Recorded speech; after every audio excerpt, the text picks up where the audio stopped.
As 3 idades da vida interior. Tomo 1. Primeira parte. Páginas 36, 37, 38, 39 e 40. Artigo 2º.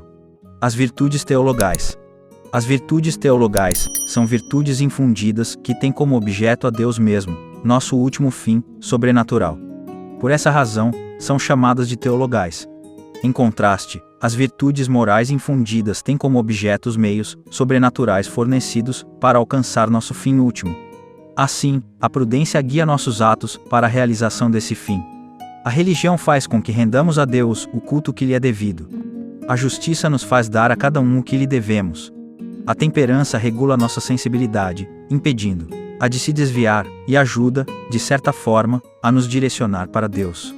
Entre as virtudes teologais, a fé infundida, que nos faz acreditar em tudo o que Deus revelou como sendo a verdade, é como um sentido espiritual superior que nos permite perceber uma harmonia divina, inacessível aos outros meios de conhecimento que possuímos. A fé infundida é como um sentido espiritual do ouvido, destinado a ouvir uma sinfonia espiritual que tem Deus como autor.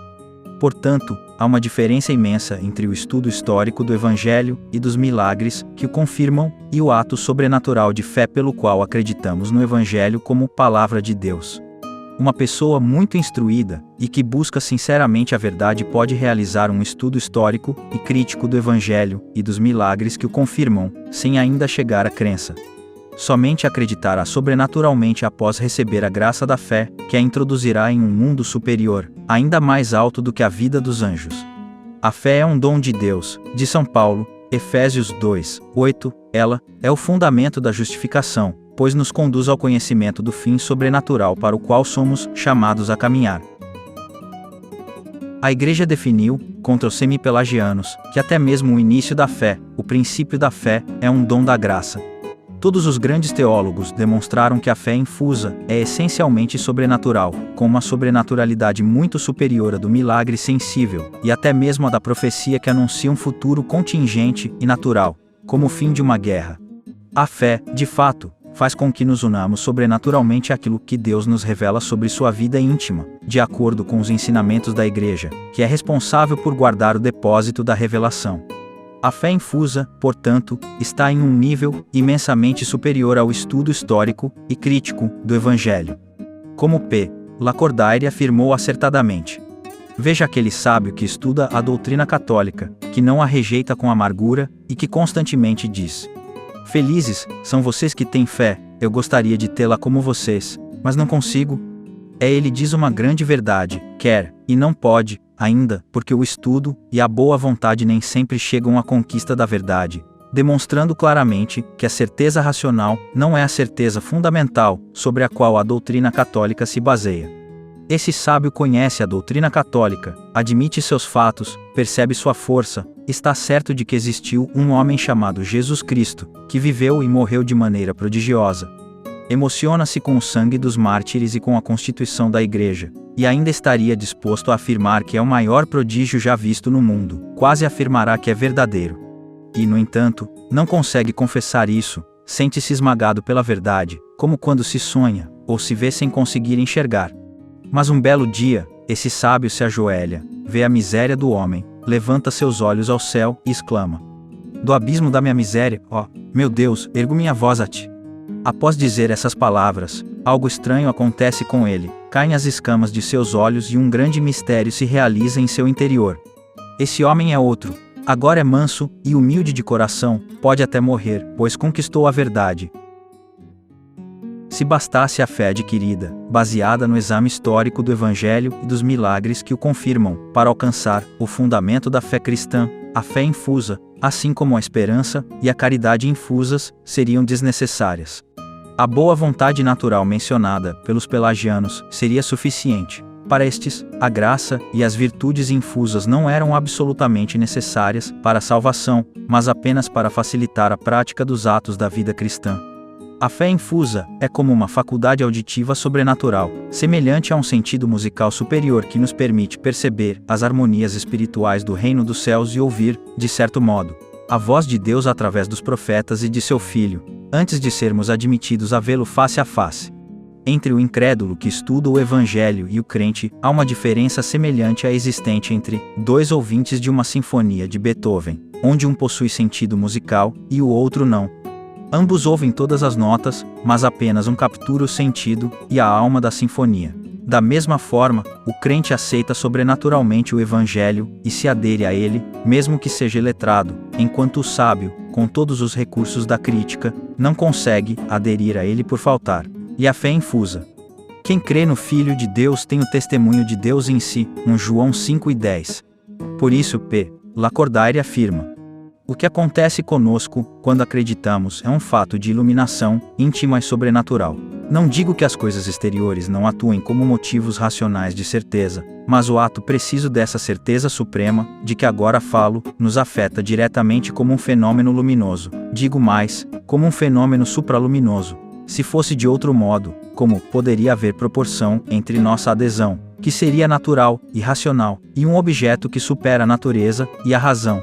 Assim, uma intuição simpática consegue, entre dois homens, o que a lógica não conseguiria em muitos anos. Da mesma forma, às vezes, uma iluminação súbita acende o gênio. Um convertido pode lhe dizer: li, raciocinei, tentei, mas nada consegui. Um dia, sem que possa explicar como, em uma esquina de uma rua, ou no recanto do meu lar, senti-me uma pessoa diferente, comecei a crer. O que aconteceu comigo naquele momento foi completamente diferente de tudo que eu havia experimentado antes. Lembrem-se dos discípulos no caminho de Emaús. Há 50 anos, quem ainda não conhecia a telegrafia, sem fio ficaria muito surpreso ao ouvir que um dia seria possível escutar em Roma uma sinfonia executada em Viena. Por meio da fé infusa, ouvimos uma sinfonia espiritual que tem sua origem no céu. Os acordes perfeitos dessa sinfonia são os mistérios da Trindade, da encarnação, da redenção, da missa e da vida eterna. Por essa audição superior, o homem é conduzido para a eternidade, e é seu dever aspirar, com mais fervor a cada dia, às alturas de onde provém essa harmonia, para que possa efetivamente se orientar para esse fim sobrenatural e alcançá-lo. O homem recebeu duas asas, a da esperança e a da caridade. Sem elas, ele só poderia caminhar na direção que a razão lhe aponta. Com elas, ele voa na direção indicada pela fé. Do mesmo modo, nossa inteligência, sem a luz infusa da fé, não pode conhecer nosso fim sobrenatural. Assim como nossa vontade, não pode aspirar a ele, se suas forças não forem aumentadas, centuplicadas e elevadas a um nível superior. Para isso, é necessário um amor sobrenatural e um novo impulso. Pela esperança, desejamos possuir a Deus e, para alcançá-lo, não confiamos em nossa própria força, mas no auxílio que ele nos prometeu. Confiamos no próprio Deus, que sempre ouve aqueles que o invocam. A caridade é um amor a Deus superior e mais desinteressado. Faz-nos amar a Deus, não apenas para possuí-lo um dia, mas por ele mesmo. E amá-lo mais do que a nós mesmos, em razão de sua infinita bondade, que é mais amável em si mesma do que todos os benefícios que recebemos de sua mão. Essa virtude nos faz amar a Deus acima de tudo, como a um amigo que nos amou primeiro. Ela ordena os atos das demais virtudes, que ela vivifica e torna meritórias. Ela é nossa grande força sobrenatural, a força do amor que venceu, durante séculos de perseguição, todos os obstáculos, mesmo em criaturas fracas como Santa Inês e Santa Lúcia. O homem, iluminado pela fé, dirige-se assim para Deus, levado pelas asas da esperança e do amor. Mas, ao pecar mortalmente, perde a graça santificante, pois vira as costas para Deus, a quem deixa de amar mais do que a si mesmo.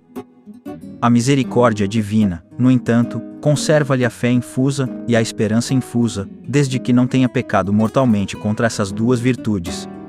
E ainda conserva a luz que lhe indica o caminho a seguir, podendo ainda confiar na infinita misericórdia e pedir-lhe a graça da conversão. Dessas três virtudes teologais, a caridade é a mais elevada, e com a graça santificante, durará eternamente.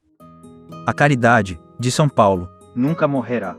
Agora permanecem estas três coisas, a fé, a esperança e a caridade. Mas a maior entre elas é a caridade. 1 Coríntios 13, 8, 13. Durará sempre, eternamente, quando já a fé houver desaparecido para dar lugar à visão, e quando a esperança tiver sido sucedida pela posse inadmissível de Deus, claramente conhecido. Essas são as funções superiores do organismo espiritual. As 3 virtudes teologais, que crescem simultaneamente, e com elas as virtudes morais infusas que as acompanham. Artigo 3º. As virtudes morais. Para compreender como deve funcionar o organismo espiritual, é importante distinguir bem, em um plano inferior, as virtudes teologais, as virtudes morais adquiridas, já descritas pelos moralistas da antiguidade pagã, que podem existir sem o estado de graça, e as virtudes morais infusas, desconhecidas pelos moralistas pagãos e descritas no Evangelho. As primeiras, como o próprio nome indica, são adquiridas pela repetição de atos, sob a direção da razão natural, mais ou menos cultivada. As segundas são chamadas infusas, porque só Deus pode produzi-las em nós. Elas não são o resultado da repetição de atos, mas são recebidas no batismo, como partes do organismo espiritual, e com a absolvição, se por desgraça as tivermos perdido. As virtudes morais adquiridas, conhecidas pelos pagãos, têm um objeto acessível à razão natural. As virtudes morais infusas têm um objeto essencialmente sobrenatural, um objeto que seria inacessível sem a fé infusa na vida eterna, na gravidade do pecado, na virtude redentora da paixão do Salvador, e no valor da graça e dos sacramentos. Com relação à vida interior, falaremos primeiro das virtudes morais adquiridas, depois das virtudes morais infusas, e, finalmente, de suas relações mútuas. Este é um assunto que não carece de importância, especialmente porque certas pessoas consagradas a Deus, na juventude, não dão a devida importância às virtudes morais. Dir-se-ia que, sobre uma sensibilidade tranquila e pura, possuem as 3 virtudes teologais. Mas as virtudes morais de prudência, justiça, etc., estão ausentes nelas. Nota-se em suas almas como que a falta de uma etapa intermediária. Apesar de estarem adornadas com as virtudes morais infusas, não possuem as virtudes morais adquiridas correspondentes. Outras, por outro lado, de idade mais avançada, tendo percebido a importância das virtudes morais de prudência, justiça, etc., na vida social, não dão a devida importância às virtudes teologais, que, no entanto, são incomparavelmente superiores, pois é por elas que nos unimos a Deus. As virtudes morais adquiridas. Vamos gradualmente elevar nosso entendimento dos níveis mais baixos da moralidade natural para os da moralidade sobrenatural. Primeiramente, observemos com Santo Tomás que, no homem que se encontra em pecado mortal, frequentemente há virtudes falsas, como a temperança do avarento. Este a pratica, não por amor ao bem honesto e racional, mas por amor ao bem útil, que é o dinheiro. Se paga suas dívidas, faz isso mais para evitar os custos de um processo do que por amor à justiça. Acima dessas falsas virtudes, é possível que, mesmo no homem em pecado mortal, existam verdadeiras virtudes morais adquiridas. Muitos praticam a sobriedade para viver segundo o ditado da razão, pelo mesmo motivo, pagam suas dívidas e ensinam algumas coisas boas a seus filhos. No entanto, enquanto o homem permanecer em estado de pecado mortal, essas virtudes estão em uma situação muito instável em statu dispositionis faile mobilis, e não no estado de virtude sólida e verdadeira de fitile mobilis. Por quê? Porque enquanto o homem estiver em pecado mortal, sua vontade está habitualmente afastada de Deus. Em vez de amá-lo acima de todas as coisas, o pecador ama a si mesmo mais do que a Deus. Isso resulta em uma grande fraqueza para cumprir o bem moral, mesmo que seja de ordem natural. As verdadeiras virtudes adquiridas no homem em pecado mortal. Além disso, as verdadeiras virtudes adquiridas no homem em pecado mortal carecem de solidez porque não estão interconectadas. Não são suficientemente sustentadas pelas virtudes morais próximas, que frequentemente estão ausentes. Um soldado, por exemplo, naturalmente inclinado a atos de coragem, pode ter o vício da embriaguez. Assim, em certos dias, por intemperança, ele se esquece da virtude adquirida da fortaleza e negligencia seus deveres essenciais como soldado. Esse homem, embora seja inclinado ao valor por temperamento, não possui a virtude da fortaleza em seu verdadeiro estado de virtude. A intemperança o faz falhar na prudência, mesmo quando se trata de ser corajoso. A prudência, que deve guiar todas as virtudes morais, pressupõe que nossa vontade e nossa sensibilidade estejam habitualmente alinhadas com o objetivo dessas virtudes. Alguém que conduz vários cavalos atrelados a uma carruagem precisa que cada um deles esteja domado e seja dócil. Ora, a prudência é como o condutor de todas as virtudes morais aurea virtutum, e deve tê-las, por assim dizer, todas sob controle. Uma virtude não opera sem a outra, pois todas estão conectadas pela prudência que as orienta. Portanto, para que as verdadeiras virtudes adquiridas não estejam apenas em um estado de disposição instável, mas que se encontrem em um estado de virtude sólida em statu virtutis, é necessário que estejam interconectadas ou formando uma unidade. Para isso, é imprescindível que o homem não esteja mais em estado de pecado mortal, mas que sua vontade esteja corretamente orientada para o fim último. É preciso que ele ame a Deus mais do que a si mesmo, ao menos com um amor de estima, real e eficaz, se não com um amor de sentimento. E isso é impossível fora do estado de graça e caridade. No entanto, após a justificação, ou conversão, essas verdadeiras virtudes adquiridas podem se tornar verdadeiras virtudes estáveis em statu virtutis. Podem se tornar interconectadas, ou seja, apoiar-se umas nas outras. Finalmente, sob a influência da caridade infusa, elas se tornam princípio de atos merecedores da vida eterna. Alguns teólogos, como Duns Scotus, chegaram a considerar, por essa razão, que não é necessária a existência das virtudes infusas em nós.